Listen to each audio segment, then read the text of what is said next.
Welcome to our presentation on selling Columbia. My name is Greg, And my name's Mariah. and in this presentation, we'll go over the ideal city and how Columbia was sold through its community, lifestyle, and marketing. Industrialization started in the 19th century, and it created cities with lots of growth and little planning, which caused pollution and poverty. So some of the problems that needed to be addressed was transportation, as it was very hard for people to get to and from either their homes to their workplaces. Job access was also an issue, as it tended to be in small little hubs and people had to travel great distances to get to it. Also, education, there was a pretty small amount, and we wanted to have it where eventually the job market would grow by also the large growth of education with schools being opened in the future. And then also cost made a drastic separation between different groups so that it became very segregated. These problems could be solved through the Garden City movement, which was an urban planning movement combining town and country amenities. It became popular in the 20th century. It was created by someone called Ebenezer Howard. And the first examples of garden cities in England were Letchworth Garden City and Welwyn Garden City. And on the right are some images of them. So the principles of building a garden city include dense urban communities surrounded by natural settings and a mix of residential, commercial, and agricultural areas, and to provide an extensive network of transportation, give lots of housing options, such as including affordable home choices, extensive recreational amenities, a focus on building a community, and given a place for people to work, play, and live in the same community. So one of the solutions in the United States was we wanted to make sure that we combated the pollution, combating overcrowding, as well as cutting down on costs and providing as much low-income housing as possible. So some of the examples that we had from the US was Greenbelt, Maryland, which was made out of a program by FDR in 1935. There was also Irvine, California, made by James Irvine with collaboration with the University of California, along with the architect William Pereira. And then we also have Reston, Virginia, which was made by Robert Simon and was built in 1962. And all of these were trying to focus on having a greener community, more of a rounded structure, and making sure that you were able to live and work within the same community. So some of the examples here is Greenbelt, and it had kind of more of a rounded structure that it had to it, and it was considered a Greenbelt because one large stretch of it was just a forest area that separated it from other parts of the land.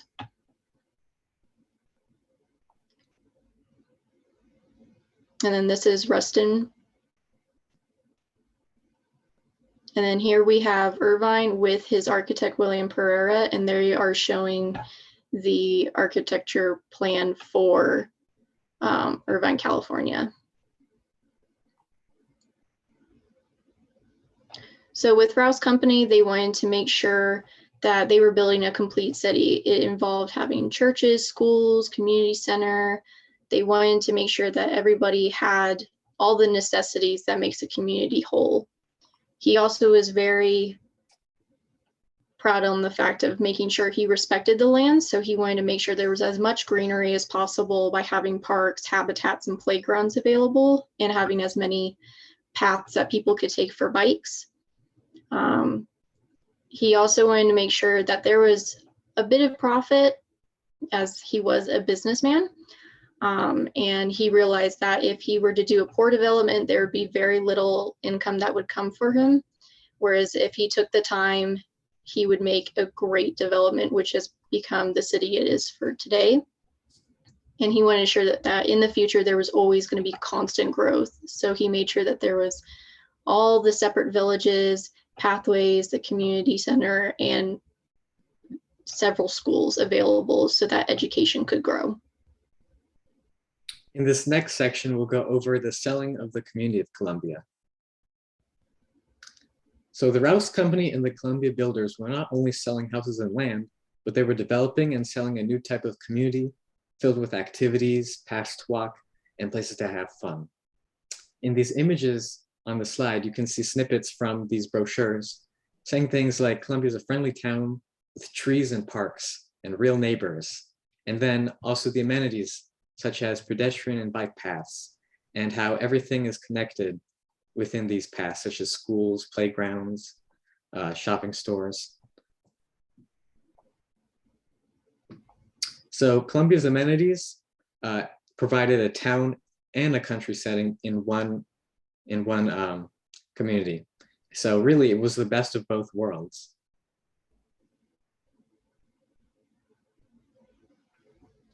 So the Columbia Village centers were built around neighborhood villages and connected to a downtown village.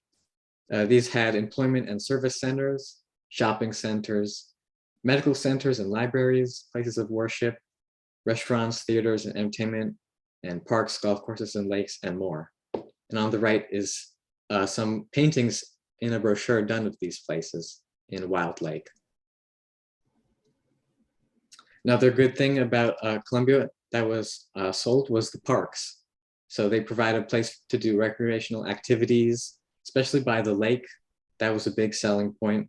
And in these images, you can see people doing sports, sitting by the lake, and then nice village centers and green areas.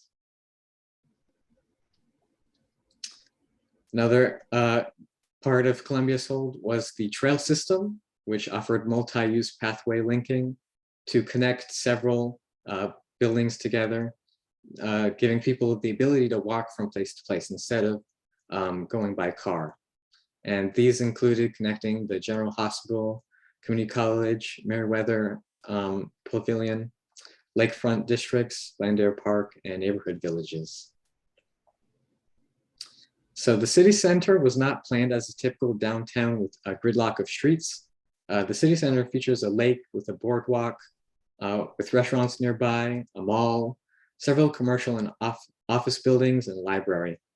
And there's a network of multi-use trails to connect Columbia city centers with several villages and the community college and the hospital. And on the image on the right, you can see the Columbia Mall in its early days, as well as community pools, what looks like a library and a park. So one huge selling point of Columbia was the lakes. There are several lakes in Columbia, such as Lake Elkhorn, Lake Kinnamaqundi, and these were one of the main selling points. And because they provided a place for people to do recreational activities like fishing, sailing, and just walking around and enjoying the scenery.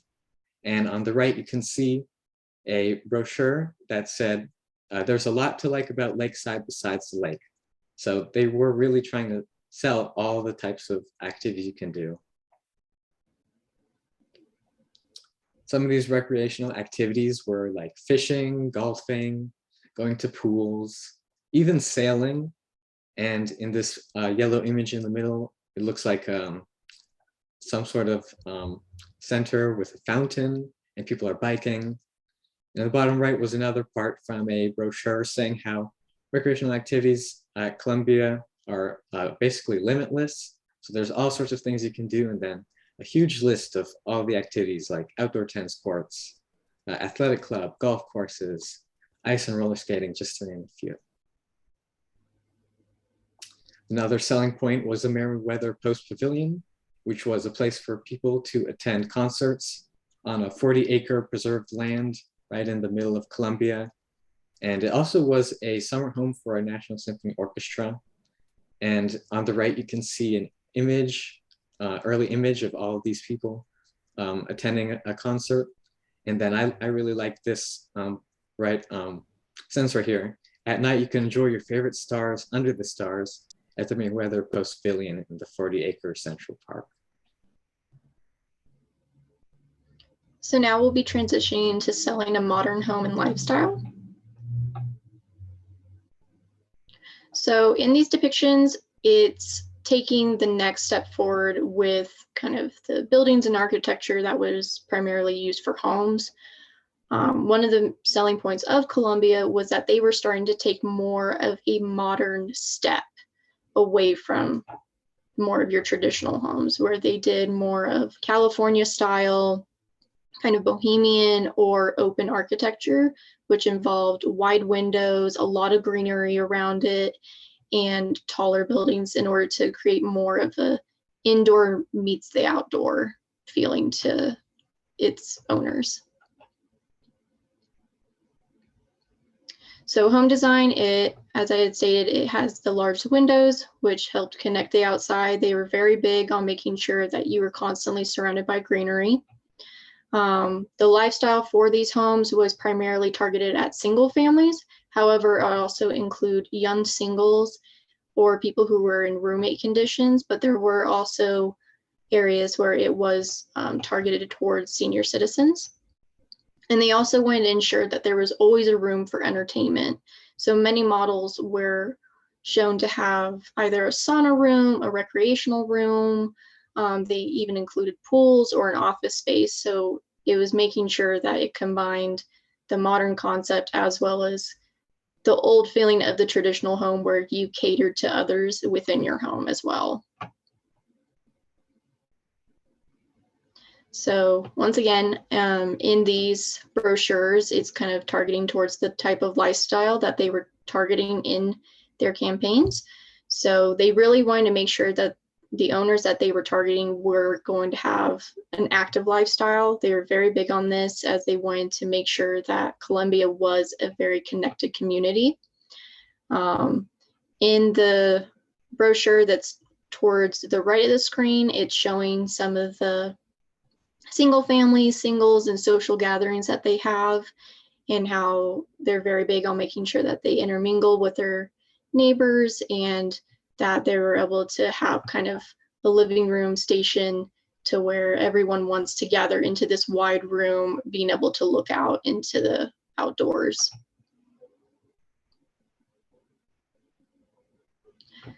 And then we also have our interior design, where it started kind of taking on unique concepts. And this actually showed how with Columbia, it was taking a pretty big leap forward and making sure that they had a more diverse community, as they started having more groups coming together. And in this particular article, kind of magazine cover, it was discussing how there was a Japanese couple that decided to kind of combine multiple elements of not only the modern concept or California concept, but also their unique take, with including their own background of Japanese furniture and design into their home, which combined the open space and more like outdoor meets indoor concept that was very big at this point. So then we move on to our marketing.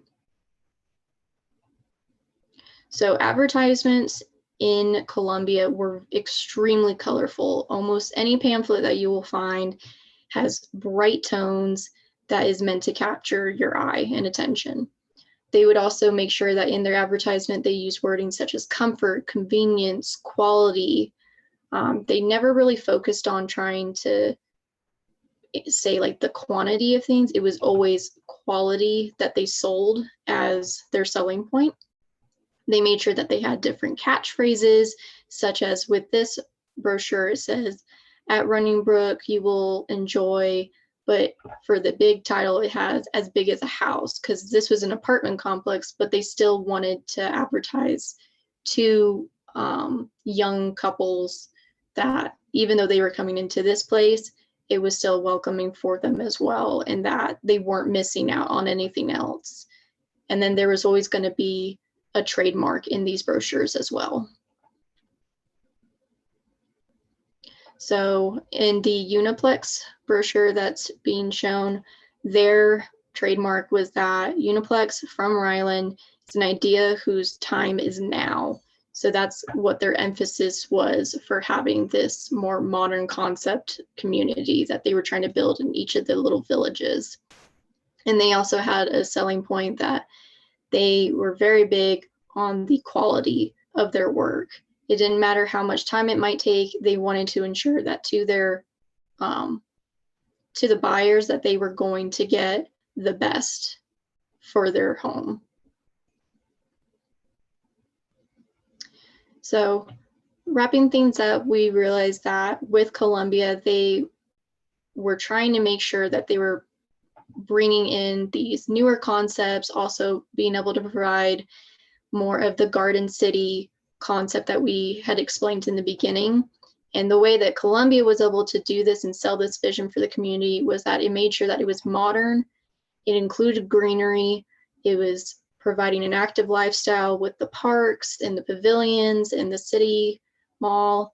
It was very youthful, as well as being diverse, which was a very important concept. So thank you.